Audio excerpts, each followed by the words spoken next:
feel better. And that's enough of a reason Wasn't for there me. some science about why they're bad for you? So there's this whole thing about ratios of omega-3s versus the omega-6s, and you get a lot of omega-6s with the seed oils. And I think olive oil is good for us. I think that there isn't an abundance of data yet that says seed oils are bad. And I think Lane Norton would support that statement, and he's kind of my go-to in terms of what the randomized controlled trials say, right? But in my experience, I feel better when I'm not eating them, so I choose personally not to eat them. And frankly, there may be something to it, right? What's it going to take? I think,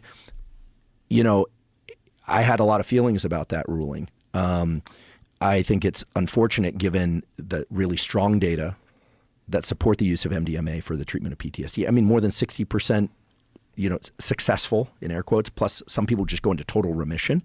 But the hazards are there. And if there aren't safeguards in place for the practitioner-patient relationship, which is one of the major concerns, those aren't there, well, then it's never going to be legalized. So what is the hazard to the participant with the person that's helping them? So there were two major issues, plus some others, but the ones that I'm most aware of is that lack of an adequate control group. People don't know if they got the drug or they didn't. And then the other one is during the course of the trials, there were some issues that came up about improprieties between practitioners and patients. Like sexual stuff? There were. My understanding is that there were certain things may have arisen that kind of like pricked up people's ears. But the major issue was this.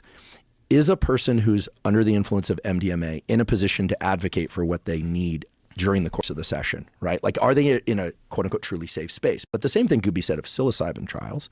So the solution there, is my understanding, is that you have two therapists there. It's not one therapist, one patient. You have two therapists. Right. That there are safeguards in place. Right. The same way that, when a brain surgeon does a brain surgery, there's an anesthesiologist there and multiple nurses and staff to get things and hemostats and, Right. So I think that there needs to be, a next phase evolution of the way that we think about things like MDMA-assisted treatment for PTSD. Because I do think by my read of the data, and I've looked closely at these data, despite a few retractions, there's still a body of data that really point to how powerfully helpful it can be for certain people under the right conditions. Yeah. It's just striking. And there's a tremendous amount of anecdotal data.